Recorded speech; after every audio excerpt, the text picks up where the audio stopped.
usando uma inteligência artificial para que ele, on demand, estivesse lá na palma da mão. Né? Então, assim, a vida, a otimização que foi dada, com certeza eliminou postos de alguém lá dentro do escritório. Sim. Né? Agora, há um trabalho, como eu acho que na medicina, na advocacia, um trabalho intelectual, Sim. que é indissociável, é o principal. Sim. Né? E justamente aí, a IA, ela vai conseguir mesmo turbinar essa advocacia? Total, Jorge, com certeza. Tudo que for repetitivo e automático, uma IA faz melhor e mais barato do que a gente. Isso aí é ponto pacífico. Agora eu vou te dar um exemplo do mundo de vocês aí. O que você consegue fazer para aumentar a produtividade? Por exemplo, você consegue colocar... E digo mais, tem IAs hoje que são dedicadas ao mundo do direito, de uma maneira geral, que aí depois a gente pode até falar sobre isso, que é interessante. Sim. Mas você pode pegar um chat GPT comum, esse que você paga $20 ao mês aí, entendeu? Que é um Pro, que a gente chama, não, é o Plus. O Pro é um outro que você paga mais aí e tal. E lá você, por exemplo, pode fazer checagem de contratos de uma maneira sistemática, em que você consegue, dependendo, aí é o que você falou, depende dos prompts que vocês colocam. Então, só para quem não está muito habituado, o prompt é a ordem que você dá para ele fazer determinada coisa, né? Executar uma determinada tarefa. Mas existem os tipos de coisas que você pode fazer. Você pode usar uma investigação em que você pega todo um banco de dados específico que você pede para aquela IA visitar. Então dá para você fazer isso. Dá para você fazer mais um modo que a gente chama de agente, em que ele trabalha num ambiente em que ele mesmo cria e faz tudo autonomamente ali, só com um pequeno prompt que você fez. E coisas mais elaboradas ainda. Vou te dar um exemplo. Você pode pegar um caso real teu, tomando todo cuidado com LGPD e toda aquela parte em que vocês sabem infinitamente mais do que eu, de compliance, quando envolve indústria, enfim, e que há um caso real, um processo real de alguma forma, e você pode simular com que o ChatGPT seja a outra parte. Entende? Sim. Com argumentos, com tudo. Ou você pode pegar uma determinada característica de processo numa determinada vara, e depois da análise de tudo aquilo, ver quais são as variáveis mais relevantes para aquele tipo, naquela vara, com aquele juiz especificamente. Isso é algo que você consegue determinar.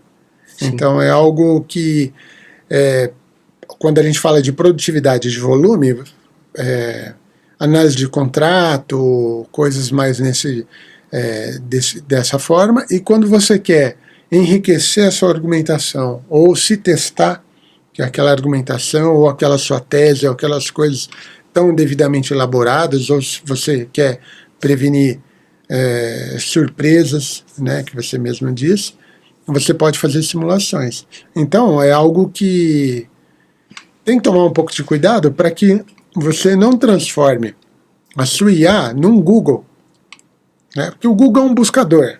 E até o Google já aparece hoje, né? Isso, o Gemini lá, o Gemini, a primeira partezinha ali é o Gemini. Na Meta, né, tem também. Agora tem o Copilot também na Microsoft. Né, já aparece no Word, lá você já pode, né, dar comando para ele já no próprio Word mesmo. Sim, tal. Ele mesmo já vai formatando da forma que você quer.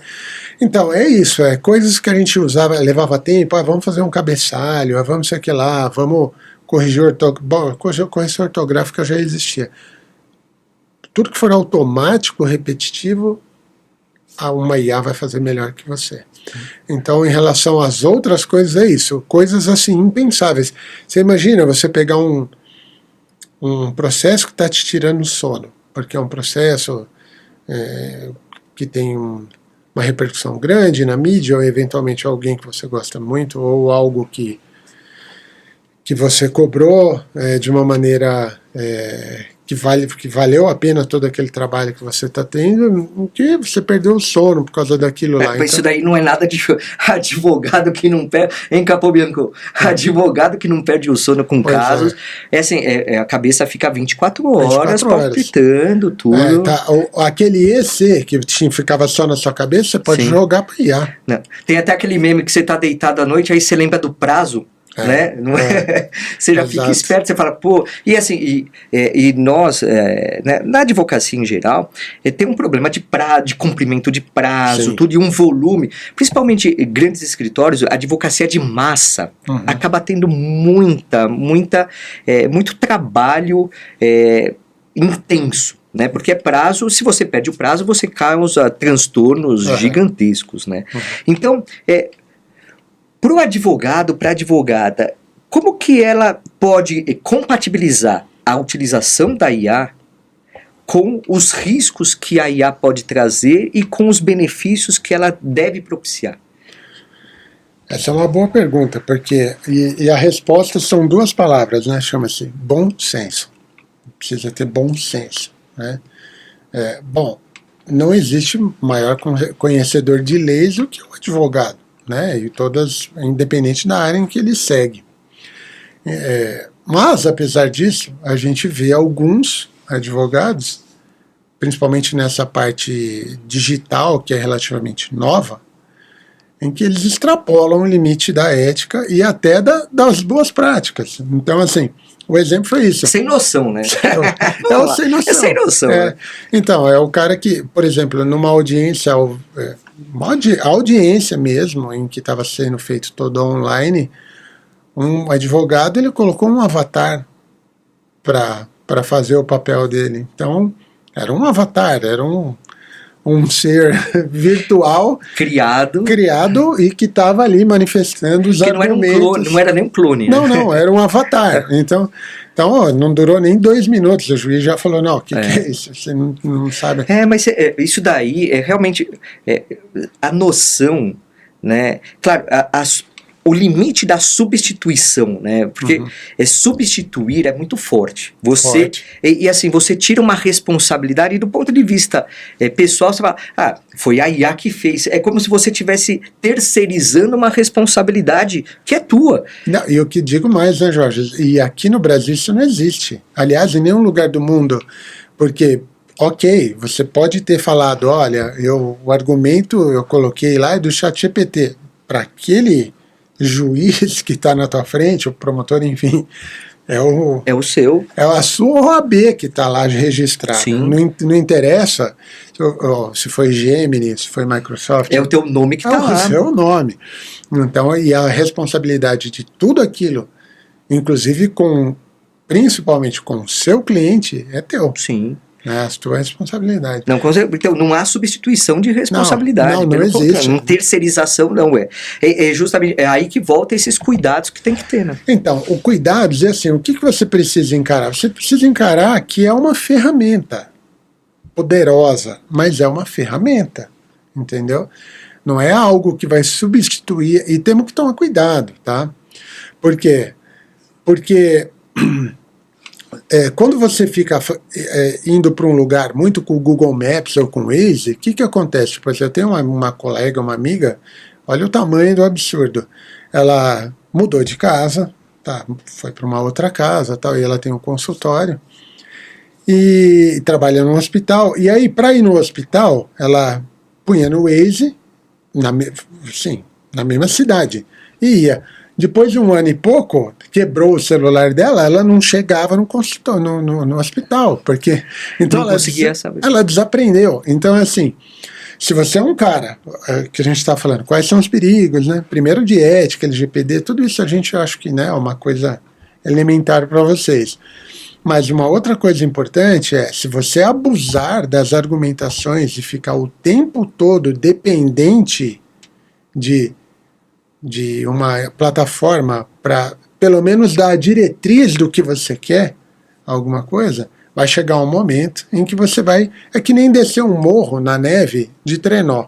Primeira vez você desce, segunda vez você desce. Se você não mudar o caminho, você só vai descer por aquele caminho e só vai ficar cada vez mais forte. Então, assim, é importante ter uma complementação, um reforço, um teste. Né? E aí, Marcelo, eu vou para um lado. Será que a gente não poderia chegar nesse caminho de uma repetição, de usar de uma forma abusada a utilização? Eu vejo talvez um certo emburrecimento e uma dependência.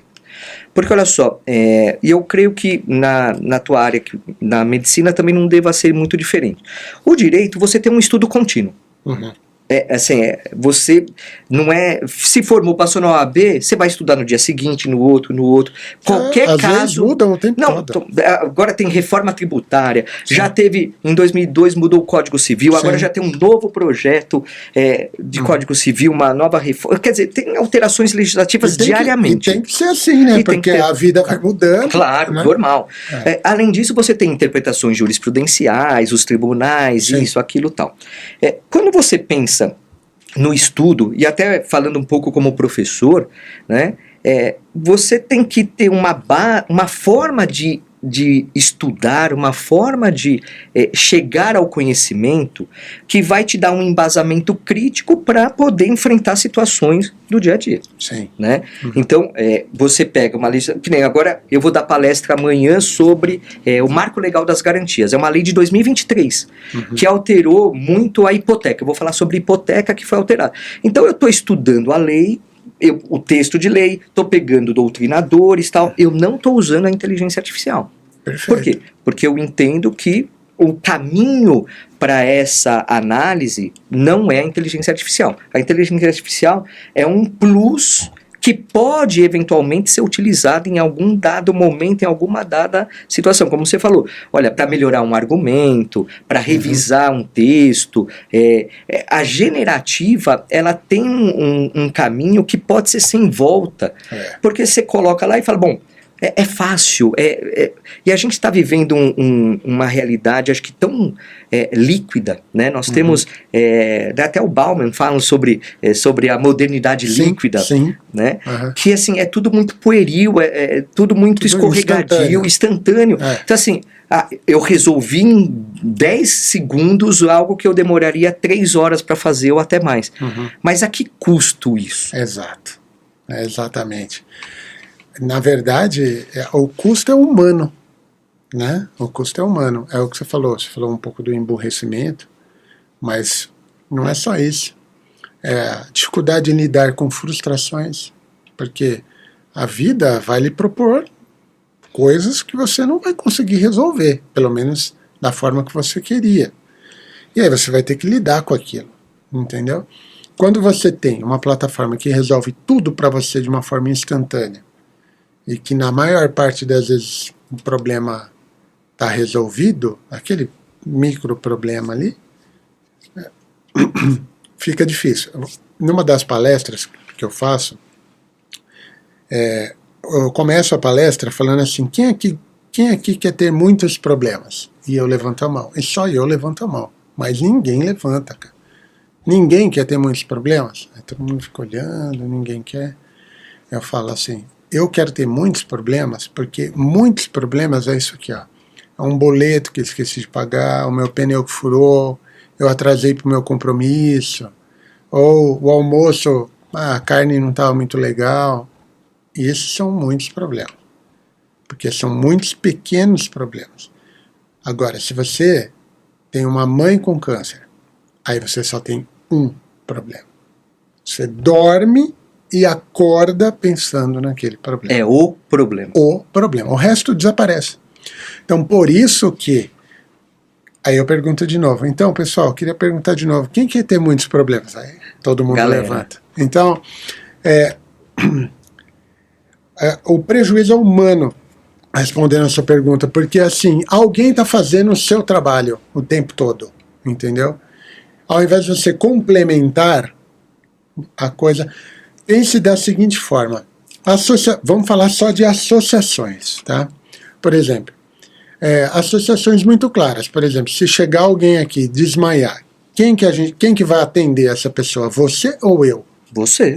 Pô. Eu não tenho conhecimento técnico. Exato. Se bobear, eu desmaio junto.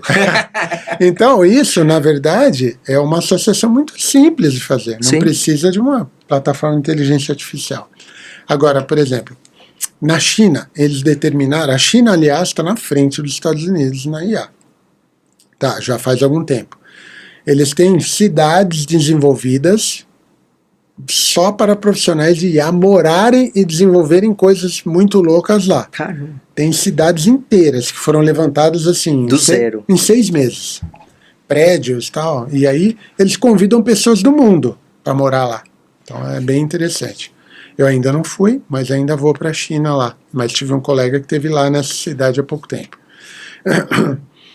Então, essas associações simples não precisa. Agora, na China, por exemplo, eles fizeram um levantamento e eles viram que emprestar dinheiro para pessoas que têm... se você emprestar pela manhã e ainda com aquelas pessoas que têm o celular com a parte de carregamento de bateria, quanto mais próxima ela do cheio, mais essa pessoa honra com o empréstimo. Caramba, que associação estranha. Exato. Né? Então, assim... Quer dizer, a displicência dela... Então, a gente está tentando arrumar um motivo. Mas algum que a gente não consegue pegar. Entende? Sim. Poxa, será que a gente consegue fazer isso também na advocacia? Vou te dar um exemplo do que eu fiz. Por exemplo, eu estive lá na MEC e eles falaram, poxa, a gente está com um problema. Gente, toda vez que algum cliente falar para vocês assim, eu estou com um problema, senta, para tudo que você está fazendo e presta muita atenção naquela pessoa. Porque aquilo lá, se você pegar o problema dela e virar, atrás está escrito assim, ó, oportunidade. Entendeu? Que a oportunidade, ela não vem etiquetada de oportunidade, vem etiquetada de problema. Aí você transforma. Então, ele falou, a gente tem um tipo aqui de visitador de médico que não pode falar em dinheiro. Marketing, venda, nada. Porque há um compliance, e aí entra no universo de vocês, muito rígido, porque eles são ultra especializados para falar de ciência. Então a gente não tem como aferir o impacto deles, dos médicos. Por quê? Visita um médico, e aí fala, vamos ver se esse cara prescreveu tal. Não, porque prescrição é venda, não pode.